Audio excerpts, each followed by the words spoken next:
Kemudian apa yang kedua? Ciri-ciri amalan kita diterima oleh Allah Subhanahu wa taala, termasuk amalan kita di bulan suci Ramadan ini. Puasa kita, apa sih ciri-cirinya puasa kita diterima? Iktikaf kita, apa ciri-ciri iktikaf kita diterima? Yaitu adalah kita diberikan oleh Allah Subhanahu wa taala taufik untuk konsisten menjalankan ibadah tersebut. Contoh misalkan puasa.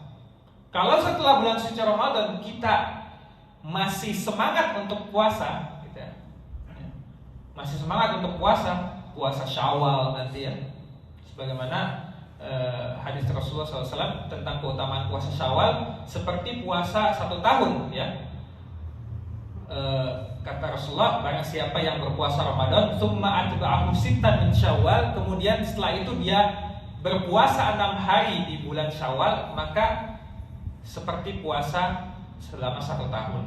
Nah, jadi di antara ciri puasa kita diterima adalah kita diberikan konsistensi oleh Allah Subhanahu wa taala untuk senantiasa terus melaksanakan puasa-puasa sunnah di luar bulan suci Ramadan. Ada puasa Senin Kamis ya, ada puasa Daud, ada puasa Ayyamul Bid. Kita tetap semangat gitu. Kita ada dorongan batin. Nah, ini yang penting. Ada dorongan batin, artinya kita diberikan taufik oleh Allah untuk kita mau melaksanakan puasa-puasa sunnah di luar bulan suci Ramadan. Nah, ini salah satu ciri kalau puasa kita diterima oleh Allah Subhanahu wa taala. Sebagaimana diungkapkan oleh Ibnu Katsir ketika menafsirkan surat Al-Lail ayat 5 sampai 10. Fa amman a'ta wattaqa, barang siapa yang bersedekah ya, menginfakkan hartanya dan bertakwa kepada Allah Subhanahu wa taala. Artinya apa? Maksudnya adalah siapa yang melakukan amalan soleh, amalan ibadah, wasaddaqa bil husna, dan dia percaya tentang ganjaran surga dari Allah Subhanahu wa taala, fasanuyassiruhu lil yusra, maka kami akan ya, dalam hal ini kalau kita tafsirkan, maka ketika amalan tersebut diterima, kami terima oleh Allah Subhanahu wa taala ya, maka kami akan mempermudah dia untuk menjalankan kebaikan-kebaikan semisal.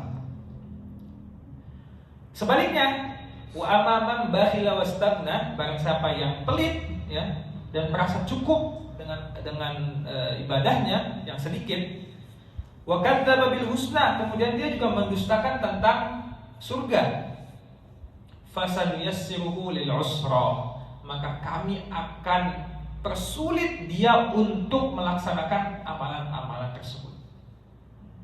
Jadi kalau kita sulit melaksanakan ibadah yang serupa yang pernah kita lakukan, bisa jadi ibadah kita itu tidak diterima oleh Allah Subhanahu wa taala. Tetapi jangan khawatir, sebab selama kita hidup, kita masih memiliki kesempatan untuk memperbaiki dan bertobat kepada Allah Subhanahu wa taala.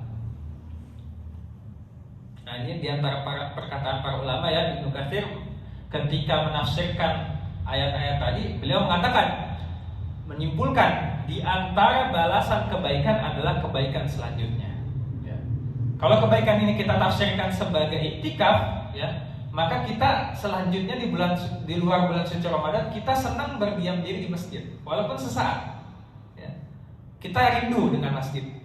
Nah, itu di antara salah satu ciri bahwa iktikaf kita diterima, dan seterusnya.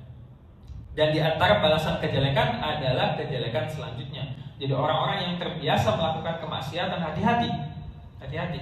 Sebab kalau terlalu sering, maka dia akan dimudahkan oleh Allah Subhanahu wa taala untuk melakukan kebaikan. Artinya dibiarkan aja tuh, sehingga dia terus melakukan keburukan-keburukan dan kemaksiatan. Nauzubillahi min dzalik.